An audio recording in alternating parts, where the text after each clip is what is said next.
How are you? I'm good. Good. Getting some golf insider tips for you. Yeah. To win my pool again. Need all the tips I can get. That's what we do during the breaks. But how shocking was this news? It was shocking to me, not because he didn't get offers, but that he picked up the phone and called. You know, the realization that, now I'm not where I'm at. But I think it's a good lesson for young players to understand this, is that, one, your reputation precedes you.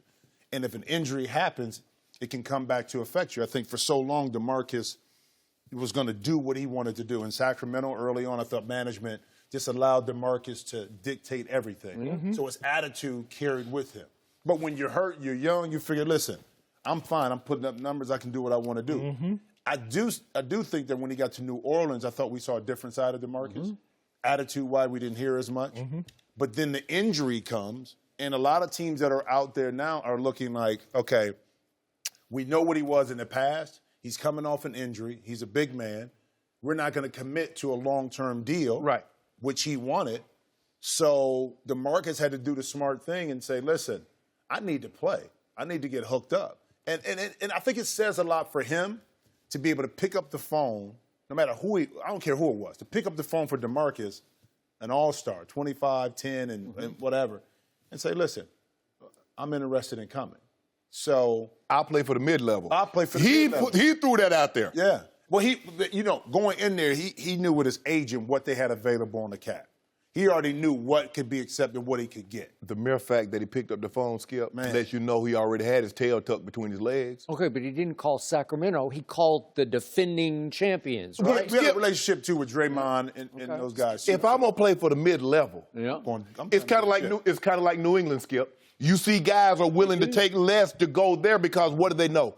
Now, I'm probably not going to have the numbers that I had where I came from, but I know every game's going to matter. I'm going to be playing in January, and there's a really, really good chance that I'm going to be playing in the Super Bowl. So guys are willing to accept that. They're willing to accept less money. Sometimes the pride. Brian Urlacher, you remember Brian Urlacher retired. Chicago offered him $2 million. There are some other teams that offered him the same thing. He said, I'll play for them for $2 million, but I won't play for you for $2 million. Boogie Cousins like, hold on, there's 30 teams. Now, I'm playing for Sacramento. That's not in the cards. New Orleans told me they don't want me. So there's really only 28 other teams, and nobody called. Nobody called. Skip, think about that. You got to pick up the phone. Well, hey, I know the feeling, Boogie. Because guess how I got over here at Fox? Right. Hell, I'm coming out here on my dime. y'all laughing. Skip Bayless, you know this to be true. I picked up the phone. I'm flying out here, meet with everybody, staying in the hotel right down the street. I'm out. I picked up the phone. I picked up the phone. Well, I called you. Yeah, you did. Okay. But I was like, but you didn't get the call from Fox. No. Well, Skip was behind. Kind of Fox. See, I didn't know. I thought I was coming out here on my own, unbeknownst to me, that Skip Bayless was what's the puppet. What's his name? Geppetto. Oh, Geppetto. I didn't know Geppetto was behind the scenes. I thought, I was like coming out here, old Skip, old Skip behind the scenes. I didn't know he liked me so much. Oh, Skip like O'Shea Sharpe. I said, yeah. But he did take the mid-level exception. I did. He got those Skip. He got the boat. Right now, Skip got the boat. Right now, I'm Clay. He old Skip. He's Skip Kirby. He's Skip. Yeah. Your deal coming up, though. You're a free agent. Next question. So, once again, I'm giving Golden State zero credit for this because all they did was accept the phone call. They could have said no. All they did was answer the door when Kevin Durant knocked on it, and now this guy's knocked on it. Now a four-time All-Star has knocked on it, and this is what happens when you're turning into a dynasty. To your New England point, this is what happens. Yeah. These are the spoils of victory because when you sweep LeBron James out of the playoffs, all of a sudden DeMarcus is saying, wait a second. And it was a shrewd move by DeMarcus, and it showed me a lot because he had to eat a whole bunch of humble pie. He had to swallow it, man. And he had to say, okay, $5.3 million, but what a great opportunity to reprove that, A, you're healthy, and B, that you can assimilate into this culture and show that you can perform at a high level in this system. by playing unselfishly, playing without the ball occasionally, playing some defense, blocking some shots, and rebounding. You can do some dirty work, which will reprove you until you hit the market 1 year from today, and you might just hit the lottery. If he can bounce back, and again, it's about a 50-50 proposition you can bounce back. I can't remember. Did you have Achilles? You didn't have I tore my ankle up. your ankle. I knew it was Bad something. enough. Yeah. But here's the thing, though. Think about it. And I think you bring up a good point. A one-year deal, an opportunity. Yeah. One, he goes to a team at Golden State without the pressure of having to come back and rush his recovery.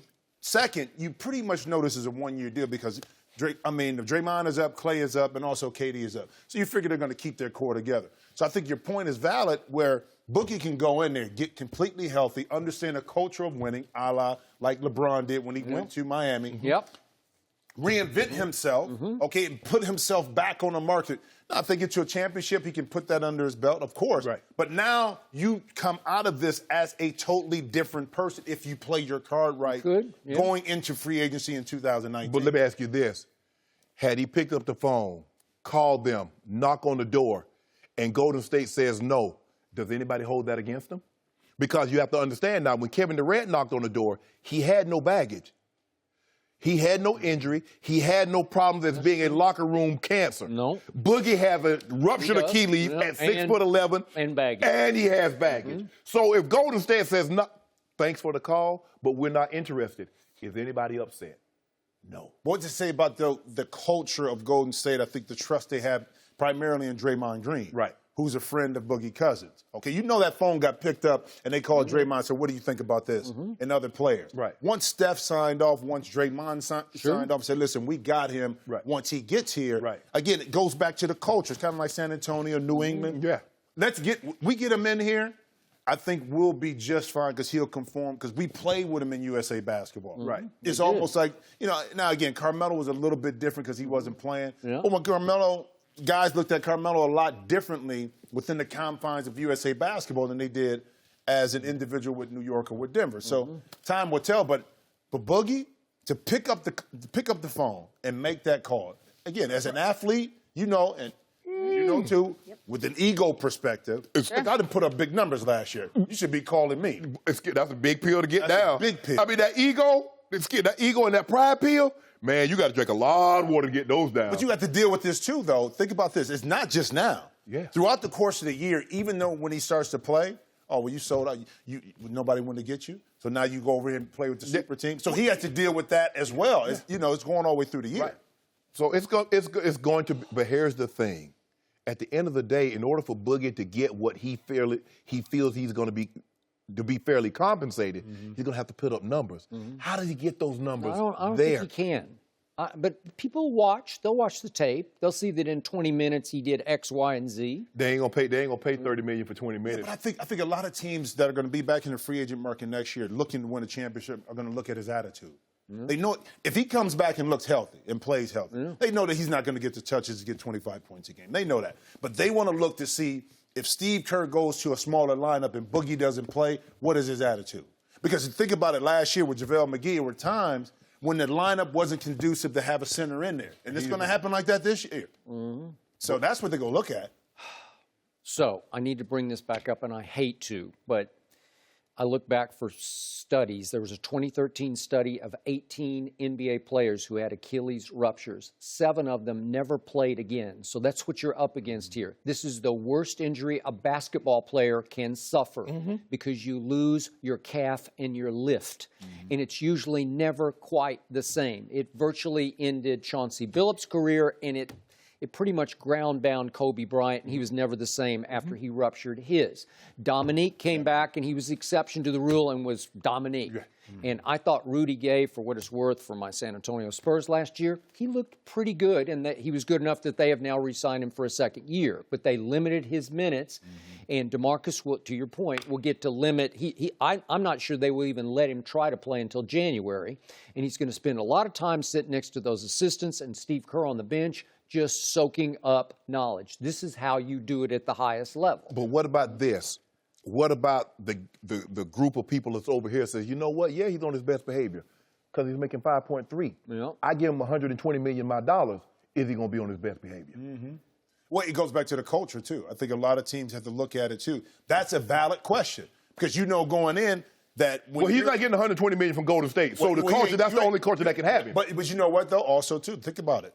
I mean, depending on what happens with the Lakers this year, right, that's still an opportunity with LeBron to be able to go to L.A. So that's a valid point. 5.3, oh, yeah, he going to be on the best behavior. He knows he has to get a contract, but I guess it depends on who's in that locker room as well if you're that team. So I'm going to say this one more time, and you can look this up. Before DeMarcus Cousins was drafted, it was he and John Wall off that Kentucky team, and I was adamant on television day after day, I want DeMarcus Cousins with the first overall pick, and there was those on ESPN who laughed at me, and I am right about that because John Wall's been pretty good, but he has not been this guy when this guy has been right. And I realize he's tech-prone, volatile, and divisive. I get that. But last year, before he blew out his Achilles on January 26th, he averaged 25 points and 13 rebounds and 5 assists. 5 assists? That's gift, man. This is a rare specimen of a basketball player. Those are old school big guy numbers. And by the way, he shot 35% from the three-point line.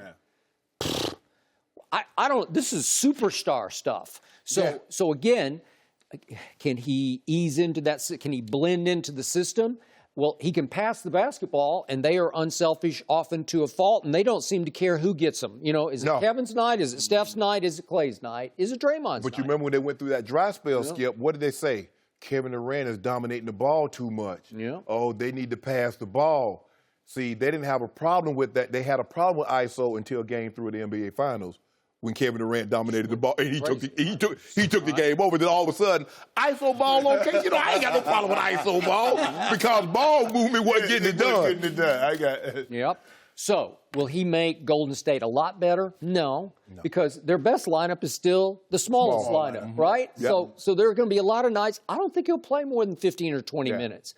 But does he make them a little better? Yeah, he does, because their one big weakness all last year was they're not a good rebounding team. Right. They got crushed on the boards even in their 4-game sweep of Cleveland in the finals. Right. Will he help remedy that? Yeah. You better believe he will, because he's a force, man, on the boards. And he's only the second guy that they have can play with his back to the basket. KD can post up, but most of the guys, they want to shoot the three. Draymond is a guy that you don't really run plays for. He'll dive to the basket. He'll get some putbacks and things like that.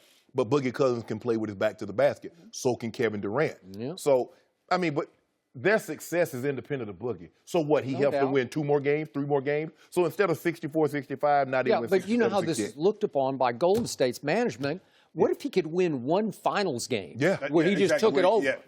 Where he had one big night. That James Harrison, remember that strip sack in the AFC Championship game? Huge. That's all they got him for. Yeah. They didn't expect James Harrison all of a sudden to be the defensive player of the year that he was 7-8 years ago. Can you give us one play? He gave it to him. So, Jim, I've already predicted that next year LeBron's team gets swept in the first round by Golden State. Think about this. He's going to get swept in the first round by Golden State. They're going to be 8 versus 1. Yep. Because here's the thing. I think the playoff picture changes in the West last year. I really don't trust Houston. You lose it. Trevor Reed. They won't be quite what they were. Is Denver really ready? Portland may take a step back. So, I don't know. Now, OKC is an X factor in it because you don't know what's going to happen. But if you really look at the West, we always say how tough the West is. How about Utah? You don't think they're going to be good? I think Utah's going to take a step forward, but that doesn't push the Lakers back to 8th place. There's no way that pushes them back to 8th place. Somebody up here earlier said that very same thing. But LeBron doesn't have Don't do that. There you go. See, there you go. He didn't. We'd have some serious. We might have went 6 or 7 games. We'd had this roster last year in Cleveland. We'd had Kuz. Wait, by mid-season you'll be saying, "Boy, I wish I had that Cleveland roster." No, I promise I won't be saying that. I promise. Now they want to trade Kevin Love. Now they're trying to get Kevin Love up out of there. You saw that. Jim, you want him in? No, I can't. But how did we get to LeBron? We always get to LeBron. See how he curved right to LeBron? Him. Oh, he going to be the AC. Yeah, I know. Lakers, we're talking about Golden State now. But wouldn't that be something? If Golden State swept LeBron in the finals and then swept him in the first round, that would be like bookends. That's not going to happen. It's not going to happen. You don't think? It's not going to happen. No. It's got real potential. They'll be a top 4 seed. The Lakers will be a top 4 seed. All right, we got that straight ahead. And since you're sticking around, you're a nice guy. This is my fail-proof pick for the Open Championship that you were looking for. Open it now. Wait. Feel it. Go for it. Go for it as we go to Say break. it. Yeah. No, What is it? When we come back. When we come back. Yeah, you need to That's get some good picks because juice. you can't play.